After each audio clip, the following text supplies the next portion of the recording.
Well, welcome everybody to Good Money. Today we are going to talk about what many people are calling the best money, which is Bitcoin. Oh gosh, are we really? I'm terrified of this. Why are you so terrified? Because there is no stronger intentionally knit in group that I know of than Bitcoiners. In fact, even saying the word Bitcoiners leads me to immediately assume that they have a name for themselves that isn't that. And by merely having the wrong name, I'm already indicating that I am a complete green freshman who understands nothing of the complexities and glories of Bitcoin. And I'm going to be mocked resoundingly for even, opining here on this here podcast. Well, we'll be able to face it. We've faced worse. We've told people to shut down their 401ks, man. Well, right, but that's like, I don't know, man. The rage of an in-group. I'm probably just more terrified of my burgeoning TV personality being canceled.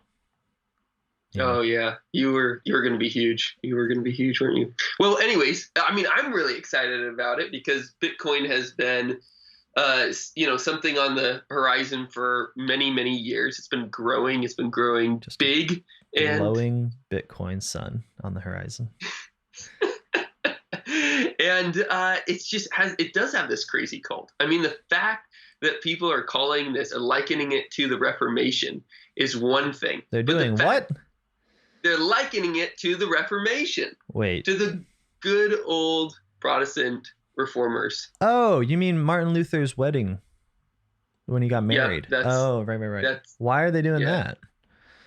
Well, because there's a strong parallel between the corrupt Roman Catholic Church that was stealing everybody's money through indulgences to the strong-willed Martin Luther calling out and saying, enough with that. Gotcha. And what we're seeing in our modern fiat system, and where states are creating money, states do create our money, and that they print endlessly, that they've also given banks the ability to create money. And by this huge influx of money in the system, that inflation leads to the money that we have in our bank accounts being worth less and less and less. And so in the same way that the church stole the money out of people's hands, so the modern state is doing the same thing, albeit in a different way. Is it worth asking what on earth they're talking about? Well, I mean, we didn't take anybody's money. We just sold indulgences to them. That's right. At least they got grace out of it. It's a fair transaction. We'll do one on indulgences one of these days. I think that would be fun. But here's my indulgence: a nice latte in the morning. All right, let's talk about Bitcoin. But the Reformation thing is something that you find Bitcoiners are talking about actually quite frequently, and that in real reports that they're putting out there, that it's being mentioned. And but it really expands beyond that, because we've gotten up to the point where there are Bitcoin baptisms, where there are Sunday services named after the founder of Bitcoin, the creator of it, Satoshi Nakamoto, Satoshi services. I mean, there is a genuine cult around this thing. And I think maybe some of it's a troll, but I'm very unconvinced that it all is. And some of these people are actually making clear that they're not doing this. One of the kind of the biggest voices out in Bitcoin today likened Bitcoin to the construction of a cathedral, where this is like a new house of worship where we can have the true religion. And so there certainly is this glow, this absolute theological overtones that they are self-consciously addressing and making in this new economic system. Well, you know what they say, a little theological overtone can really grease the wheels. I know that's how I succeed in politics, just by referring everything to the communion of saints. Well, fair enough. I They're think stealing- we should they're stealing probably stop though, because I don't know what Bitcoin is. You know what I mean? So it is interesting to me that people are being baptized in what I presume is a shower of Bitcoin, a sort of a Zeus, pouring out golden coins upon the lap situation. Was that Yeah. Zeus? That was Zeus. But what is? Let's start from the beginning. Yeah. Because there's Okay. no other place to start. You're so right. Well, where's the beginning? 2009, a mysterious and pseudonymously named Satoshi Nakamoto created a new system of accounting on what is called an electronic, or a blockchain, which is an electronic database. Now, it was obviously spurred on, as mentioned, as an alternative to fiat currency, which was constantly being manipulated by the state and by banks by increasing the amount of money in the system. So Satoshi made this new system of Bitcoins with a limited number of possible Bitcoins that could ever come into the blockchain. That number is 21 million units. Okay, cool. So that's kind of the first starting place. How do you get one of these? Well, you can either get a Bitcoin by trading somebody for it who has one. You can break it down partially, fractionalized, so you don't have to buy an entire Bitcoin. You can go and mine it yourself, which is what a lot of companies and early investors have been doing. But this, as it is just digital, it you obviously don't have a shovel and spade for this type of mining. You have computers, and you are solving an algorithmic puzzle that has to do with finding the right sequence to a 64 digit key, as it were. Okay. And if you figure that out, well, you're the winner of 6.25 Bitcoins today. Used to be 12. Next year will be 3. It keeps going down until we've hit that magic 21 million number, which we are getting close to. I think we're about 18.8 million right now. But it costs a lot of money, and it takes a lot of energy to be able to mine in the first place. Yeah, I remember we called them the Bitcoin boys here in our small town. We were baffled to find them show up on Main Street. And they were there for about a month. They blew the power, and then they left. They started a virtual reality studio elsewhere. And we were all dazzled by their looks and their hair gel, and then they left. But I am with firsthand experience aware that it is a bit of a power suck.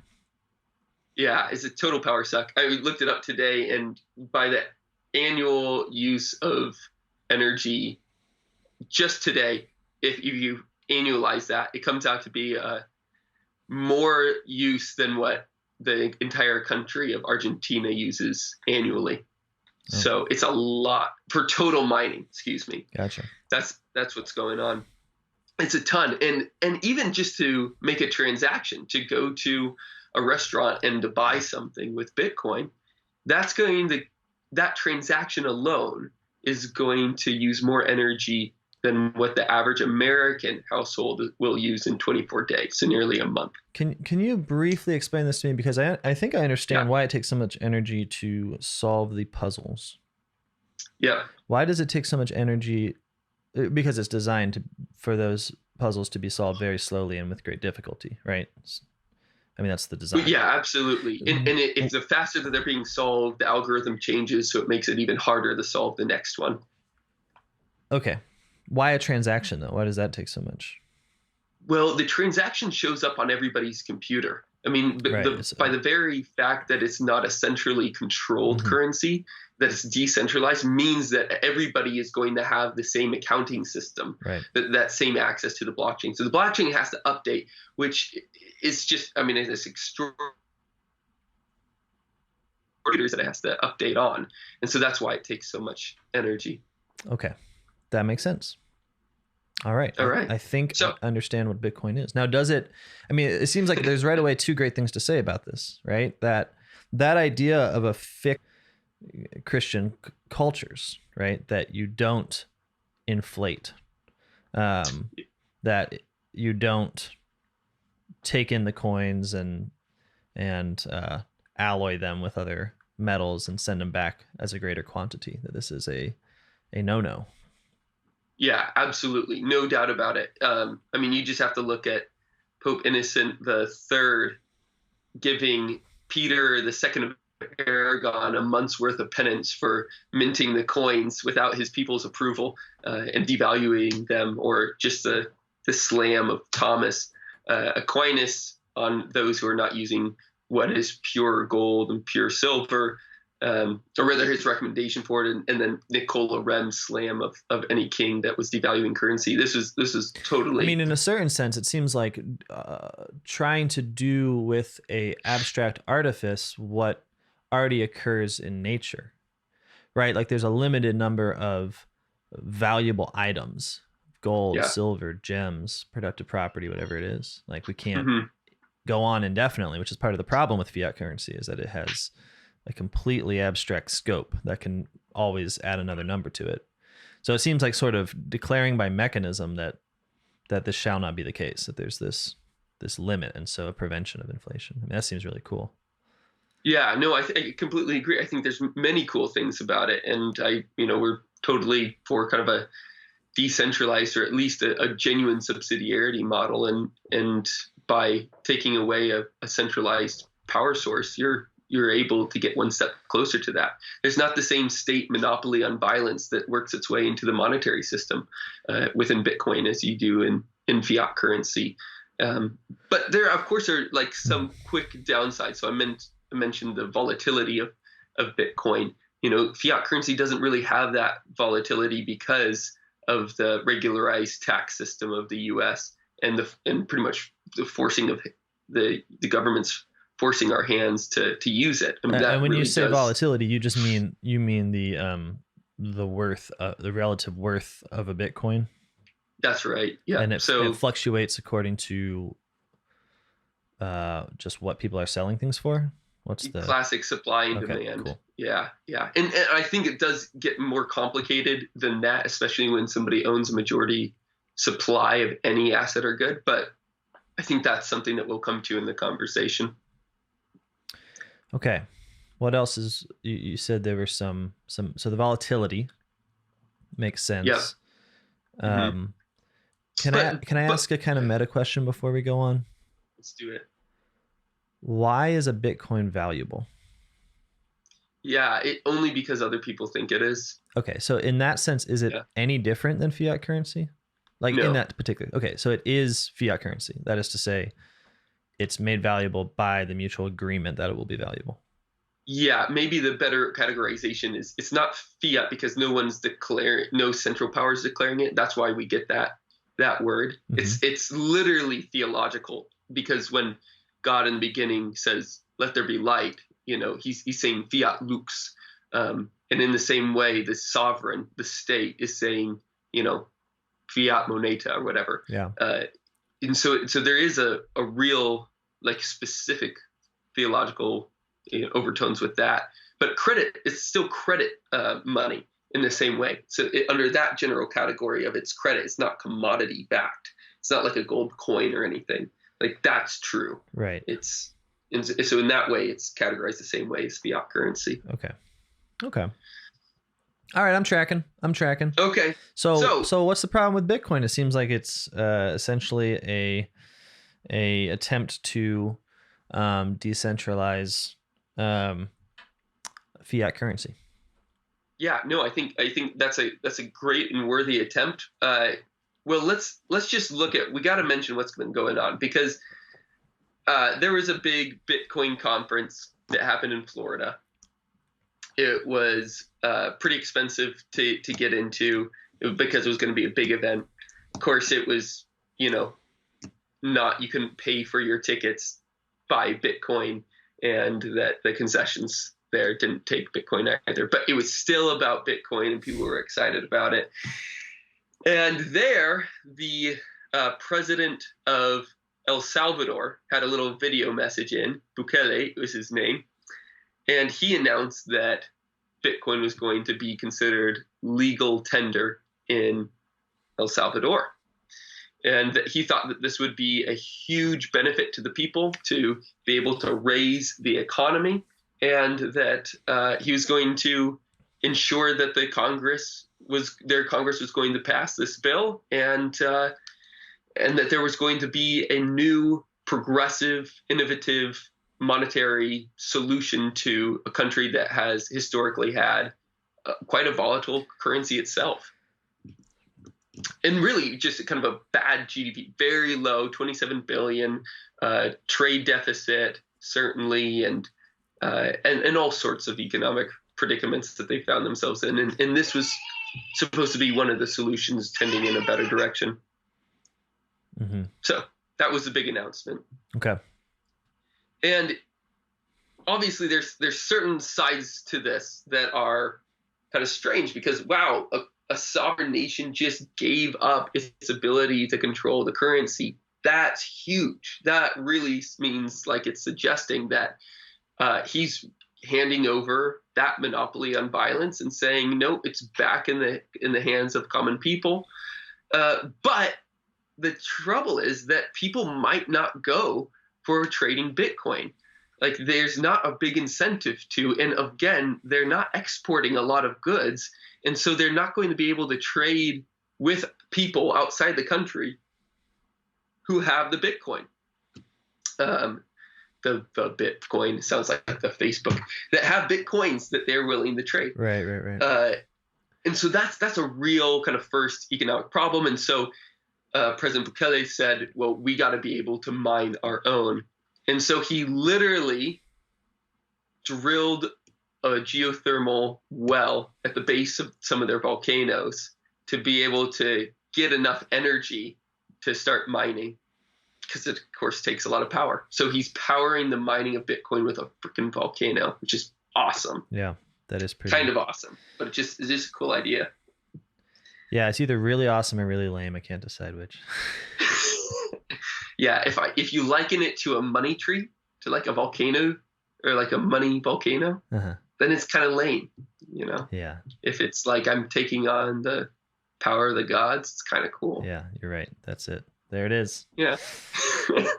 Okay, so that interests me because, and maybe you can clarify this, that how do I put it?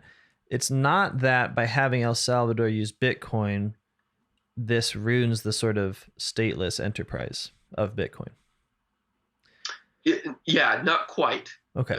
Because they can't. They can mine it. They can receive taxes in it.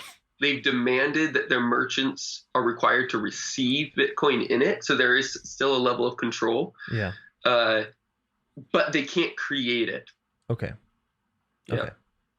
So in some ways, it's like they adopted their own currency, in the sense of they created something that can just be utilized between El Salvadorans. But then that's not the case because Bitcoin is not their creation. It's in fact a mechanism designed outside of El Salvador and maintained as a global cooperative enterprise. Right, absolutely. Okay. And it's almost like just assuming the dollar, the USD there, which again is also legal tender for them, except they're not dependent on just one nation or another sovereign. Okay. It's a collective whole. So that's really the only difference. Gotcha. Wow. Now, there's certain things to kind of be said about El Salvador's decision, but I mean, just to note a few things is that El Salvador is, and under Bukele's reign is kind of come under a more or less benevolent dictator. So this is non-controversial in the larger geopolitical space that he's pretty much sacrificed the other branches of government, that he's more or less ruling by fiat.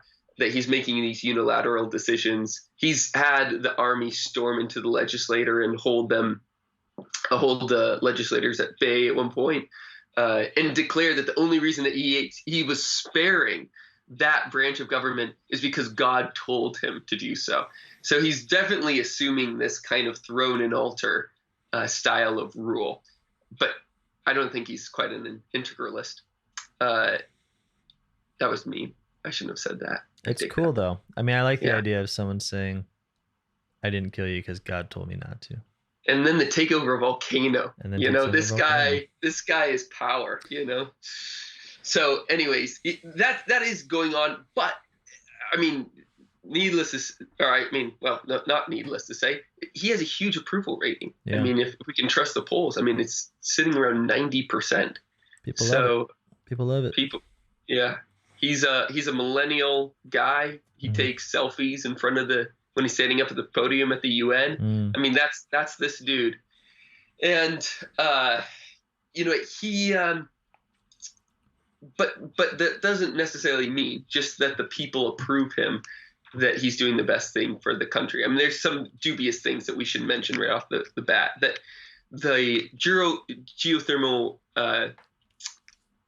energy that he's utilizing from this well is about 95 megawatts, but the country really only had 600 megawatts left to be utilized in drilling wells, because you can't just drill wells endlessly. The pressure is going to release from some as the more that you drill, and so he's decided again unilaterally that 16% of the remaining energy is going to be used for mining Bitcoin. Meanwhile, the country already has an energy deficit by about 25%, and the majority of business owners say that energy shortage is the number one reason why the country is failing. And so there's some obvious kind of red flags right at the beginning, and kind of maybe our more post-liberal side just kind of bristles at the idea of a unilateral decision like that when you have such a large proportion of the population saying, we have other problems that we have to seek first. But of course, that doesn't suffer his approval rating. So there's these predicaments. But I think there's two things that really confuse me about this, or get me really worried about this, and about Bitcoin in general, is that the energy that we're utilizing to create an abstracted accounting system is being prioritized over the production of real goods. And so there is this abstraction from reality, a politics of artificial abstraction that people are being ushered into, apart from real goods, real resources, real life in a certain way. And so that is a worrying thing. But again, it's no. Wouldn't someone just respond? Well, yeah, but I mean, things are as they are, and mining Bitcoin right now gets you the wealth that you would need to access real goods, or to start companies, or to, why not just consider it as a means, albeit a strange one, to real goods? Yeah, it could be. There's two things that come to mind. First, one is that the money is directly going to the state. So it was a state company that drilled the well. It's a state that took over the resource. At that point, you are, again, when the point of Bitcoin was to get away from centralized control, you're back at its mercy all over again. So that's something that worries me at the beginning. The second thing is that because there's such a deficient export, again, we're talking about a globalized economy here, something that you and I may not advocate for, but just taking the economy as it is right now, if you're at such a trade deficit, you're going to spend that money and then be stuck all over again. So it's not a long-term solution. It seems kind of like a Band-Aid thing. I guess it interests me in the sense that it's, unless I'm I only tentatively follow the Bitcoin narratives, but it seems like what they are achieving when they get Bitcoins as a state Hmm. Hmm. is the capacity for their use.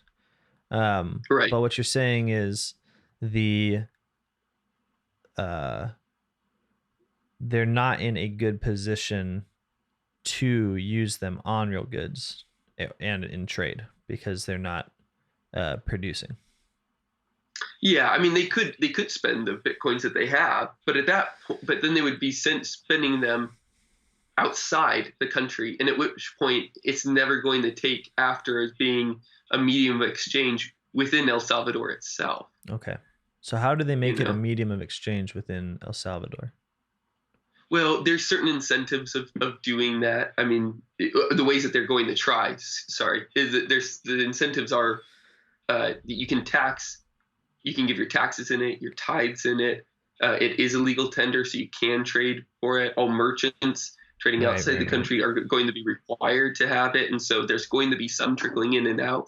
A big problem, and I should have mentioned this earlier, is that 70% of the country is unbanked. They don't have bank accounts, and the difficulty of being able to procure one and all the paperwork is just gargantuan next to the relative ease to be able to get a wallet and a digital wallet and start trading Uh-huh. Bitcoin. Uh-huh. So in terms of the ease of trading of monetary trading, it's just, I mean, it'll be huge for them in a certain way.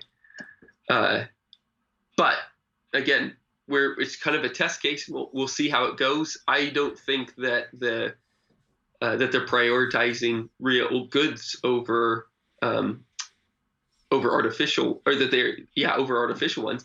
And also I just get stuck on the point of why use so much energy creating an abstracted accounting system when you should be, or excuse me, when that abstracted accounting system should be measuring real goods instead of competing for the energy it takes to create them. Mm-hmm. Like all of a sudden, money is no longer just a measure. It's actually trying to be its own economic good, which of course was a change that happened in the West generally 150 years ago or so, maybe a bit beyond. But that was a huge point. Karl Polanyi was the first to really bring this to the head in the Great Transformation. Mm-hmm.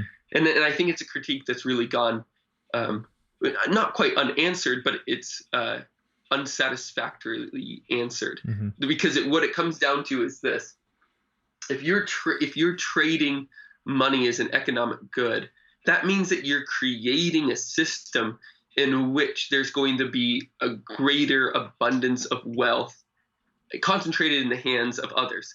That's not a controversial of some and not of all. That's not a controversial fact. It's whether or not the cost benefit analysis of having money circulate through the economy more, and thus getting more people to work and at least at some standard of living, even if they're not owning their homes anymore, not able to buy cars anymore, you name it.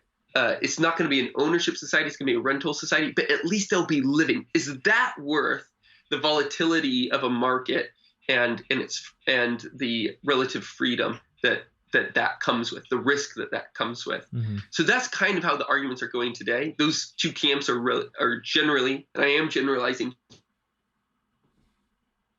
think it's a pretty accurate generalization between the Keynesian school and the Austrian school. Sure. Yeah. Yeah. Heard of those boys. Yep.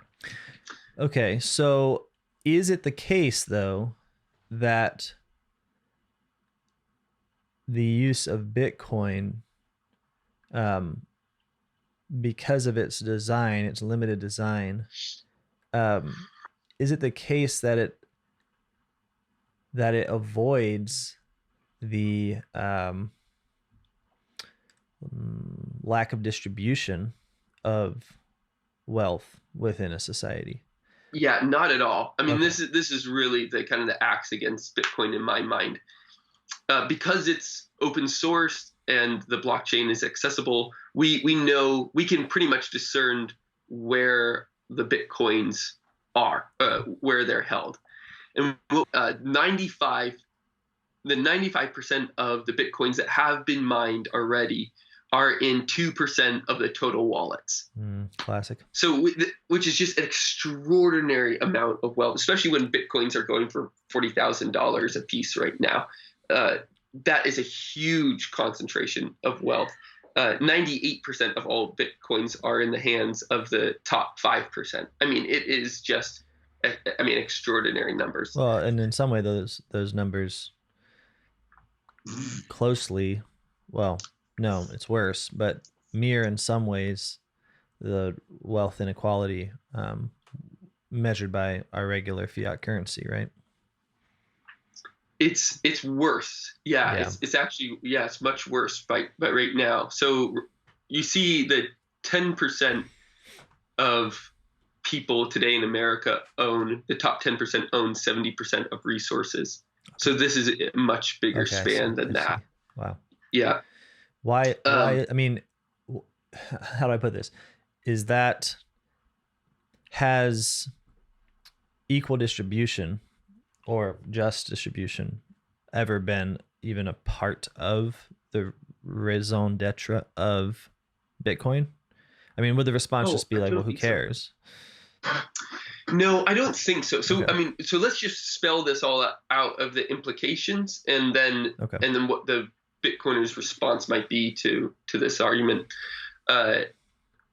What you found at the beginning is that in 2009, you saw speculators and investors saying this could be huge. Let's just grab them. They're selling for $100 at a piece. Mining, it took power and energy, but not a lot of people were doing it at that time. And so there was a chance for some people to get way out ahead of the race. And that's what happened. And so you found that a relatively sparse population was able to surge their wealth disproportionately to the rate of inflation in the Western world, which is primarily where the investors came from. Mm-hmm. So that they had a hyperinflation. Their net worth inflated up by about $1 trillion overall. So they have not only obtained the majority of Bitcoins, they actually have just completely surged their wealth in a way that we've never seen in history, I think. I've never seen anything like this, never heard anything like it. This kind of the wealth without works thing that we often talk about. I mean, this is just the prime example. And so so there's a couple of things that I should mention kind of in part is that with the number of wallets that are out there, the 2% that own 95, some people might come back and say rightly that, well, some of these wallets are omnibus wallets, that some of them are owned by multiple people. That's a term that they use. And that's fair enough. That's true. But we also have those numbers as well, that number of ETFs, private companies, public companies, states, and that only really comes out to be about 7% of all the Bitcoins are owned by those companies. It's not even close to the majority. And again, you can kind of squabble over some of these numbers, but it looks by and large that the vast majority of Bitcoins is owned by just a few hundred people. Mm-hmm. The Satoshi Nakamoto, who invented it, holds about 5.2% of coins himself. Mm-hmm. So of all possible coins, not just the ones out there, but all possible, it's 1.1 million units. So the distribution is wretched. Now, a Bitcoiner might say, well, look, those will eventually get spent, the competitive market will take its place, and the distribution will come out.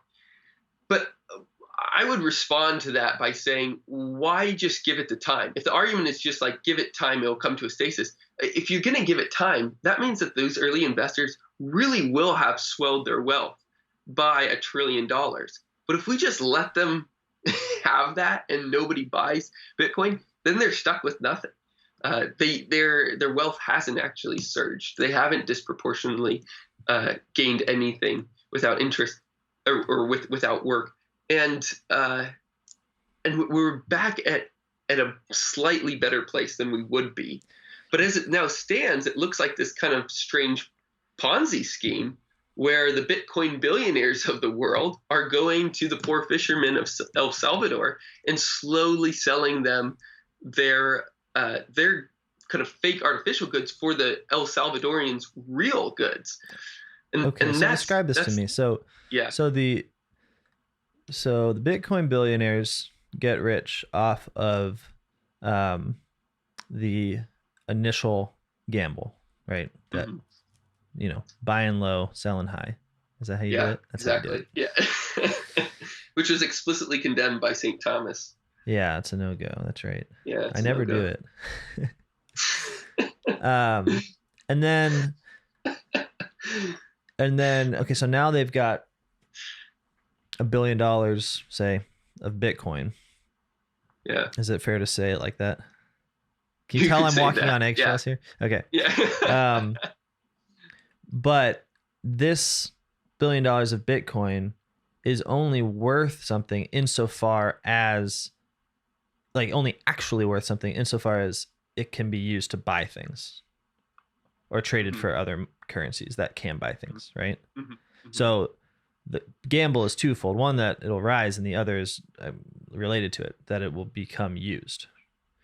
But you're saying that if this is the method, then what they're doing is actually translating a abstract accounting system into getting more of the world's actual resources without having done anything for them. Because once you have a country that accepts Bitcoin, well, now that country is open, as it were, to the purchase of billionaires that essentially invented the money system from scratch. Yeah, it remains an elitist enterprise. So if trying to get out of fiat currency was an attempt to say, hey, elites, get away from me, stop controlling my stuff, well, we've kind of already fallen back into that predicament. But the difference, I suppose, is that the manner of elitism is different, right? Like in a bank, a state can inflate the money, right? Bitcoin billionaires can't inflate the money. They just have essentially wrote themselves a large check and are banking on being able to exchange that check for real goods on the basis of people who are not making a lot of money on Bitcoin using Bitcoin. Yeah, it's true. Okay. And I want to make sure that this is, I think as an idea, Bitcoin comes out to be better than fiat currency as an idea. But the way that you play it out is that there's still some sort of inflation involved. I mean, the mere fact that that those geothermal hotspots, that those volcanoes are now worth less in terms of what they can otherwise do in terms of energy production, it's like that is true inflation, where the influx of money into an economy devalues real goods. So it is a predicament still, but I think it's also a little bit malicious as well. So there's been, I gotta say, like, all these billionaire guys are really bright. You look at, and they know that the economy has to function on land and food first. That every economy is built from the ground up, and it's only the service economy which is kind of illustrious and completely unnecessary. You don't need Netflix. You do need bread. It's just kind of one of the, unless you're gluten free or something. But there's just a basic hierarchy in every economy, and this is stuff that billionaires realize. It's the reason why Bill Gates has the most farmland in America.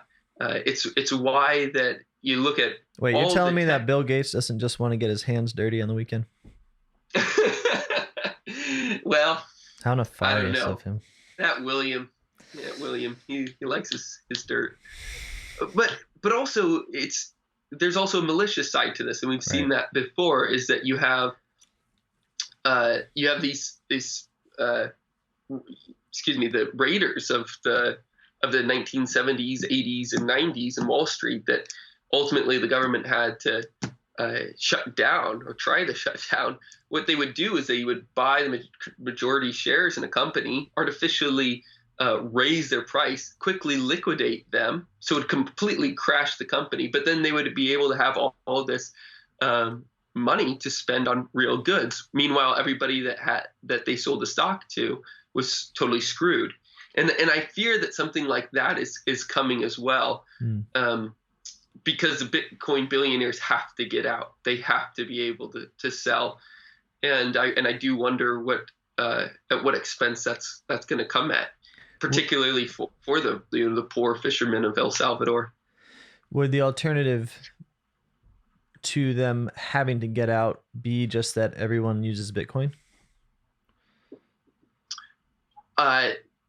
The alternative, I mean, that would be like what I mean is they would get out. Oh, I think I understand, but I'm just on a cusp. It just seems like if Bitcoin just becomes a currency in the way that the dollar is a currency, then why is there an impetus on the billionaires to translate their money into real goods? I mean, they could just give it away. If the whole idea of Bitcoin is actually literally, like, fundamentally for the just distribution of goods and the decentralized, and to have a decentralized money system, then the billionaires could just give away their Bitcoins for free to the people of El Salvador. And if that's the real impetus for it, then good on them, and they should do that. Yeah. I still don't think it will work. I think it's too abstracted from real life. I mean, the fact that it does not have anything Tyler Winklevoss, one of the kind of great prophets of Bitcoin, has said that we do not have to depend on human action anymore for the stability of our money. We can just depend on mathematics. But if it really doesn't have anything to do with humanity, then how can it really translate to our work all that accurately and all that well? And certainly to the particularized localities where we are, because man, El Salvador is way different than Silicon Valley, Sure. So there's just a price differentials there that it's just gonna be tough, even if you can trade at tiny, minute levels of Bitcoin. But if they get rid of their coins through trading them, well, then they're just going to make all this money. Nonetheless, okay, so a few other things to just mention. Okay. I do think that having a controlling share is going to be able to influence a lot of people. In any case, I mean, let me start here. It's a known fact that Bitcoin billionaires have wanted to take over a country, to change their laws, to take over their constitutions, and to just force themselves on these tiny countries to be able to divest. They've said this explicitly. Now it looks like they're just doing it. You found Bitcoin billionaires saying that I don't have to wait around and just do what the government tells me. I have the capital. I make the laws. I have enough Bitcoin to buy any senator or congressman I want. So these are things that they've perhaps accidentally said publicly, but it looks like they're going forward and just doing them. But most of all, I think what really needs to be stated is that they do control the price of Bitcoin too. Whoever owns a majority share of something is able to set the price. You find this couched within the larger idea of David Ricardo's rent theory, when he's talking about he who owns the best land or the best house gets to set the price in the neighborhood for renting it out. Okay. And if you control the best or the largest or whatever superlative you want to use, you are more in control of the price mechanisms. And that is what we are again seeing in the case of when a Bitcoin billionaire might release his money or exchange his money for something else. Everything comes down to a negotiation at the end. So you're saying that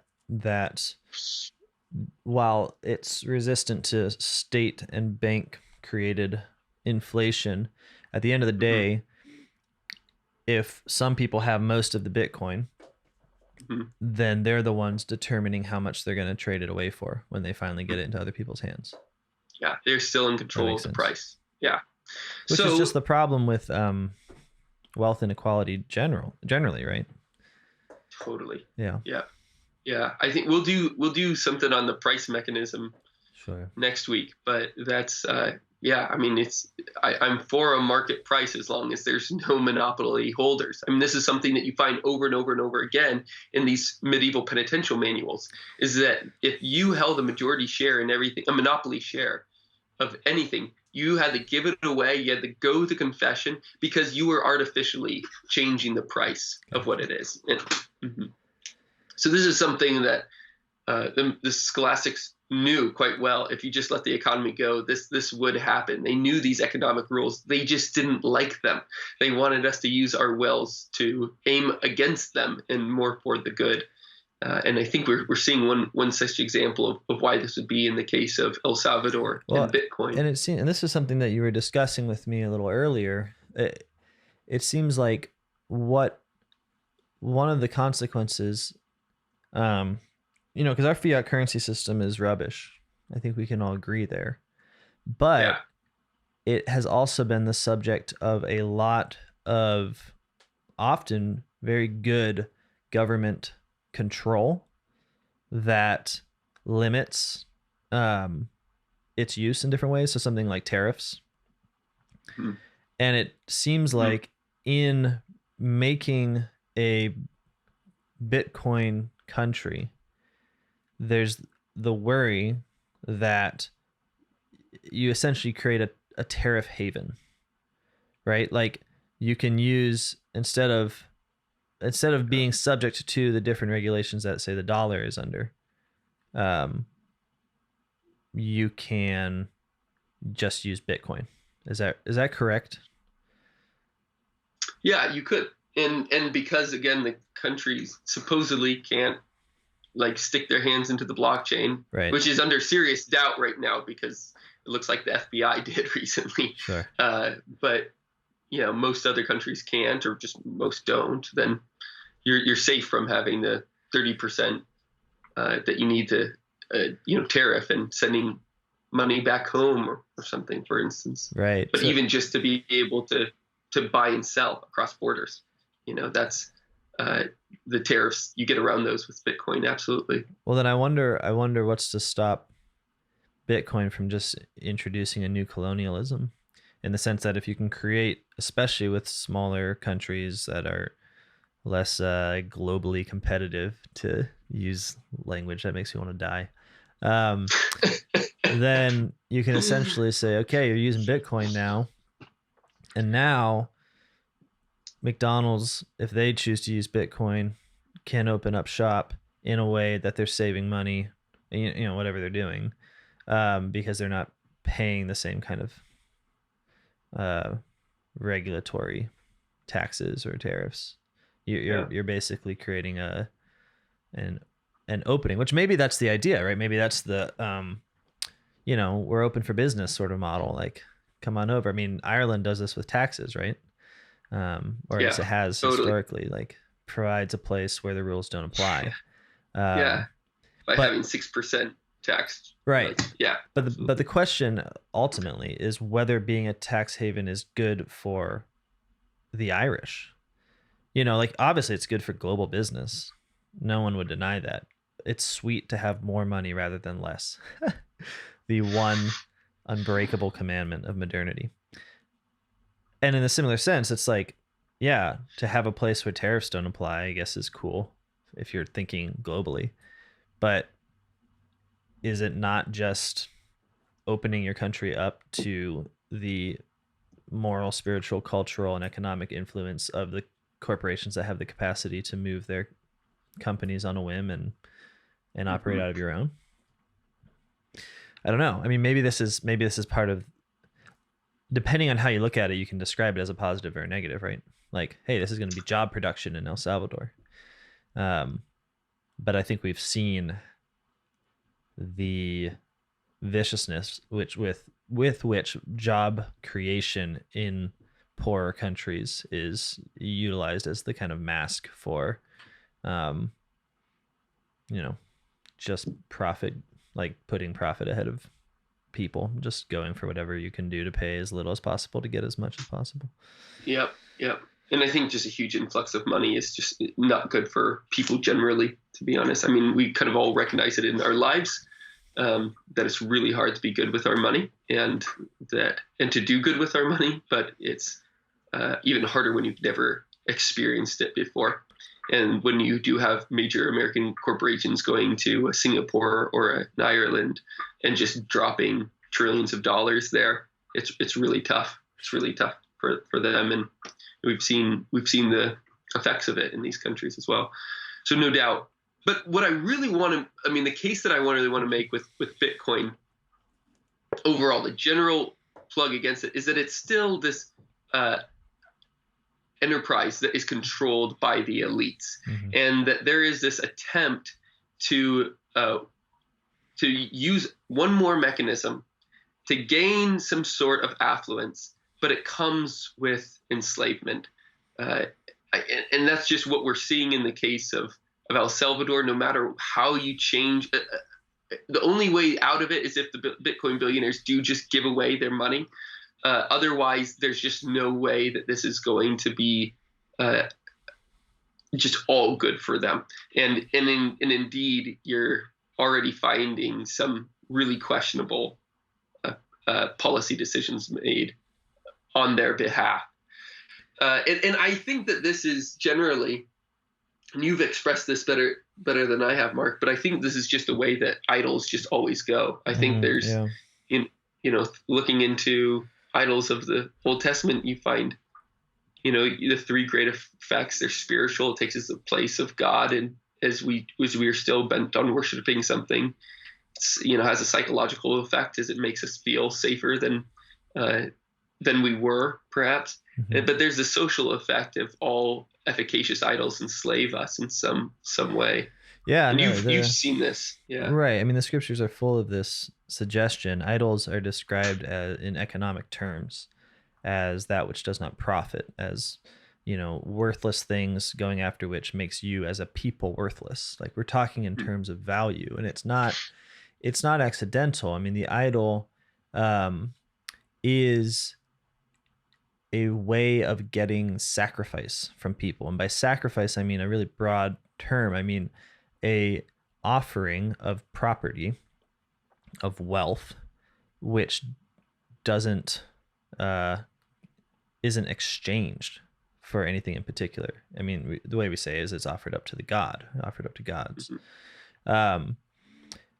What the idol does is not on its own. I think it's actually a very complex development in some ways, but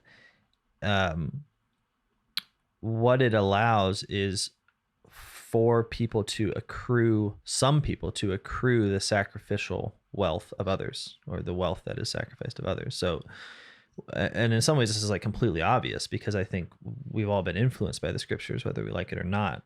In the book of Daniel, I think it's maybe the most obvious, sort of almost childish explanation of this. There's an idol that everyone thinks is alive, and they're all just so impressed by it. Look at what this idol can do. It's really efficacious, and we know this because we put all of this food in front of it, and then it eats it all. It's a living God.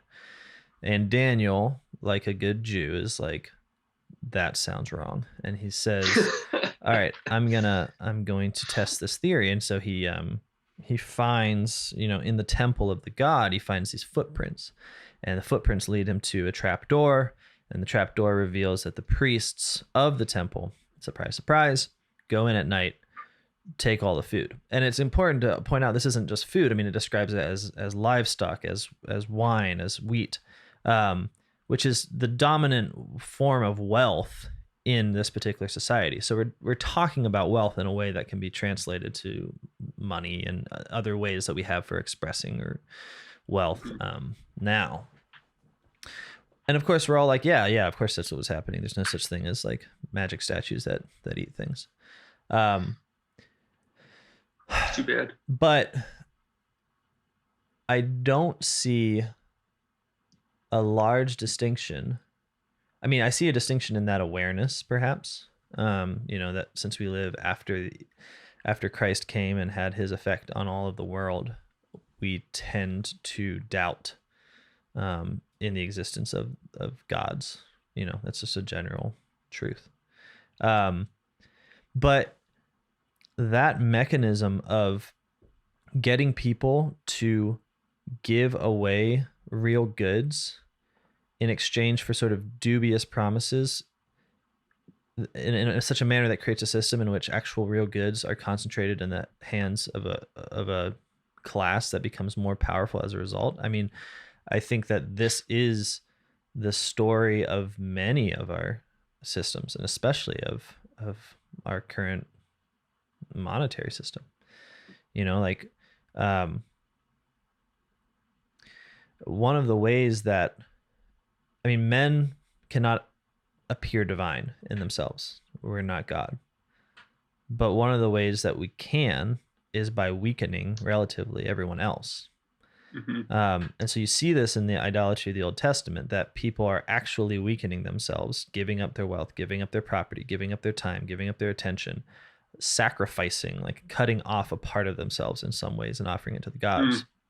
And in this act of weakening, insofar as it becomes a regular social form of society, those who receive the sacrificial offerings appear to be stronger, or to have access to a power that's really just the sort of mirror image of the weakness of the people.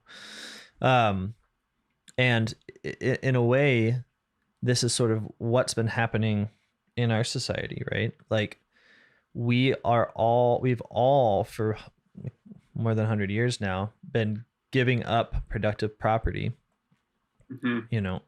for the sake of having jobs where we can use money to buy things that are produced by those who have now our productive property. Right. And this system is a general weakening of most people, right? Like most people can't survive without money. You need money. And I don't think this is a vast distinction between the way that most people within these ancient societies would have said they need their gods, that they need to participate in the sacrificial system by which they give up their real wealth because they need the gods' help and assistance. Jesus talks about this. He says, the rulers of the Gentiles lord it over us, and we call them benefactors. Because once you have control of productive property, you're able to give gifts, as it were, to those whom you've taken it from. And the process of idolatry is one of forgetting that the only reason they have the productive property is because they took it in the first place. Which, it's not like the easiest jump from that to Bitcoin.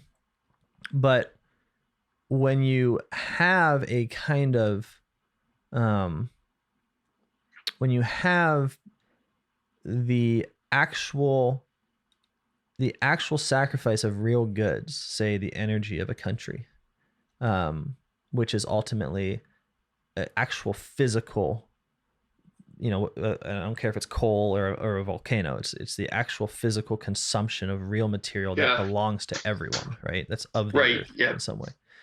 It siphons off a real good into the service of an abstract power. Right. Yeah. But what's important and why it has this at least resonance with idolatry is that it's not an exchange. It's not like people are sort of rationally saying, okay, I'm going to give you this good because I want this thing in return. Rather, it's the promise of access, of the ability to use a system of money. We're going to do this, and then we're all going to have the ability to use Bitcoin, right?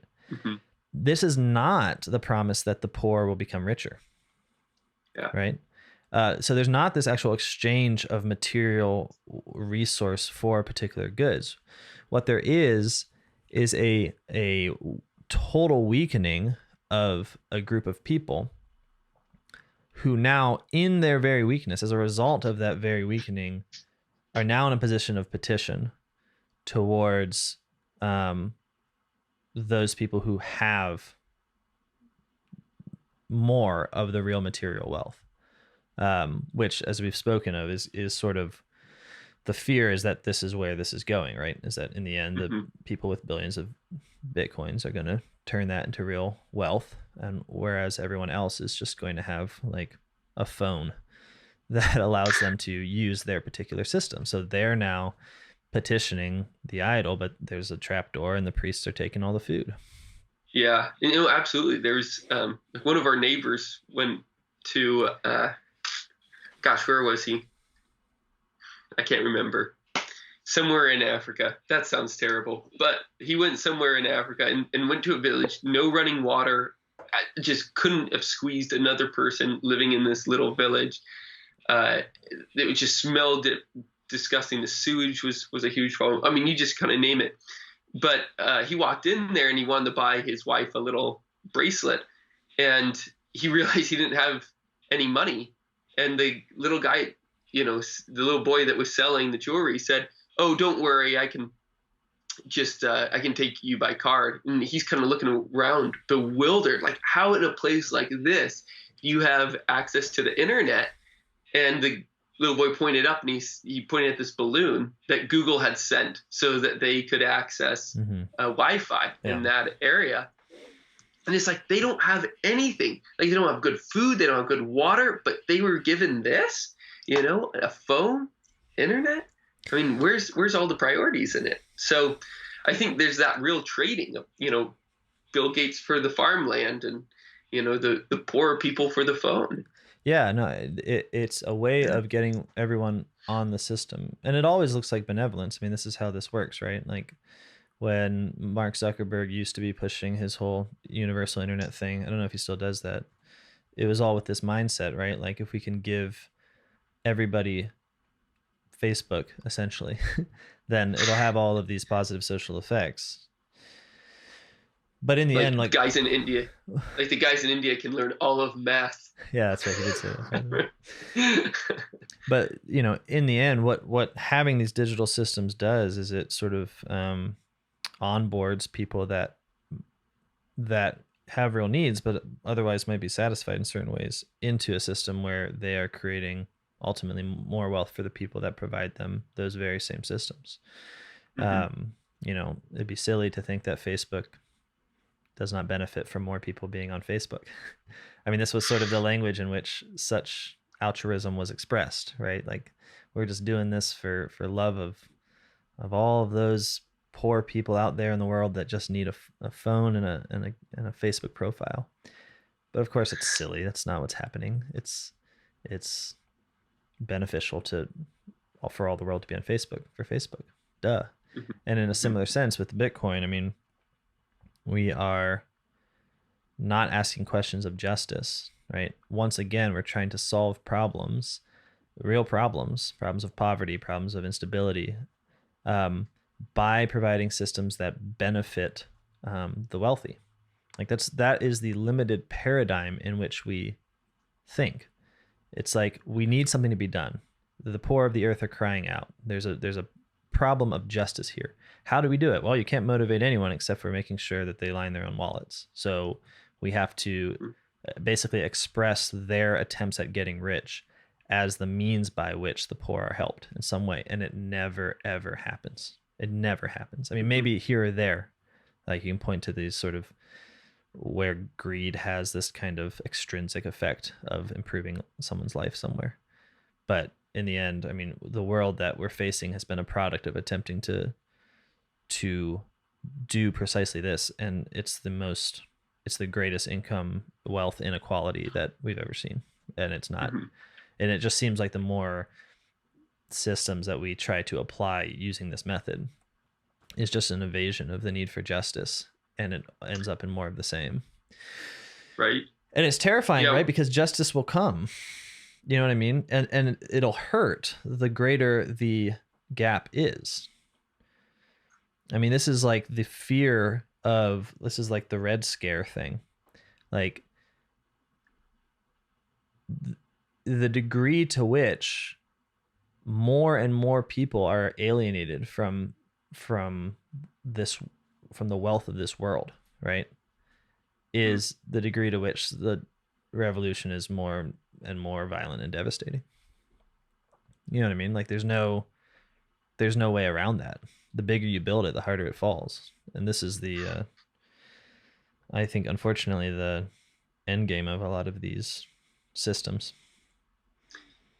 Yeah, absolutely. there's, as we've kind of said, it's harder and harder to extract yourself from it as a result. And so it's hard to do it incrementally, and certainly without a real intentionality, you're not going to be able to do it. And so what's really the other option? But, a Tower of Babel thing, just everything comes down. Actually, that's not what happened in the story, but, No, could have been. it is what I do with I told you this, right? I do this with my son. He hits Babel with the bat. We build up little Legos. Or Nimrod. I thought Nimrod, right? Well, I'm Nimrod. He's God. That's right. God hits the Lego Tower of Babel with a bat, and that's our first catechetical lesson. If anyone's interested in my Catechesis of the Good Shepherd class, that's what we do. We dubiously interpret Bible stories with Legos. It's pretty rad. Amazing. Well, yeah, I think we'll kind of end it there. Maybe just a last point that I think was too good that you pointed out to me is that within these systems, there's always a sequential understanding of the systems themselves. Like there's some people for whom the sequence is just shrouded in mystery, and thus it seems and is spiritual. And that's, I think, in part why there is the whole rise of the cult of Bitcoin, where there are these rituals, these religious rituals, or at least the religious language around it, where there's this attempt to convince the larger population that doesn't understand how everything's working into coming into the system. Well, yeah, I mean, Bitcoin, like any idol, is only efficacious insofar as everyone believes in it. And I don't mean to single out Bitcoin. I think it's the same thing with fiat currency, right? Like, insofar as I say, yes, I promise that this abstract number somewhere, insofar as I consent, and insofar as states enforce it, and insofar as we all just agree to it, money is efficacious, paper is efficacious, and Bitcoin is efficacious, right? But Bitcoin, like you mentioned at the beginning, has this problem that it is not made efficacious through force, apparently, right? Like, there's no military that's going to back it up if people just deny its efficacy, and there's no government using it for taxes that make it practically necessary yet. But yeah, it has it still has this need for that agreement that it's valuable to hold. I mean, we both have to say that this entry in this database is valuable. And if we don't, the system breaks down. I mean, if people don't agree, then it breaks down. So what's needed is, just because the way human beings are, we don't actually enter into contracts without tapping into our fundamentally religious nature. What I mean is a contract, a shared belief, a mutual trust, an agreement, a decision that something will be what we say it is because we say it is not an event that you can abstract from the sacred and from the holy and say, oh, well, all we're doing here is sort of like a mutually self-interested business deal, right? I mean, you can describe it like that, but people, I think, really by creation yearn for a tangible sign of that agreement, of that communion.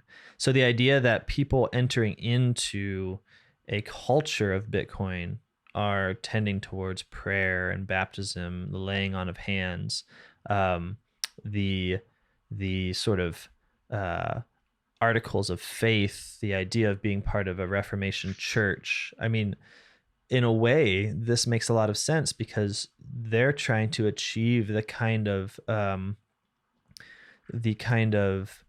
conviction in everyone that states already achieve through a vast number of means, right? Mm-hmm. Like, we don't doubt in the efficacy of the dollar, but we're saying the Pledge of Allegiance at schools, so it's hardly surprising. But for a new global money system to work, there has to be a buy-in of belief in everyone, and belief is tough. It's not just something that we can abstract from our need for our need to make it real. And the only way we know how to make it real, I think, is by certain imitations of the church, which really does have the power in this world to, for the priest to say over the sacrament, this is my body, and it is, so we start to imitate that. And it's, it's blasphemous. Yeah, it's blasphemous, but it's also super understandable. And it just points to the fact that money is not the quotidian device that we say it is. I mean, it is efficacious precisely because we are ecclesial beings, because we look at the world, our social order, and we know that there's spiritual power here, right? We can declare things to be so, and they in some sense will be so, and that we're not just, material beings, or however you'd want to phrase it. Yeah. Well said. Well summarized. Well, so it sounds like, Bitcoin. It sounds like Bitcoin, there's really not a lot of animosity here. It might sound like it. It's just that it is trying to solve a problem, and it's not taking the critique far enough. There is a problem in the fact that we have become totally habituated and accustomed to centralized power just altering money as it sees fit.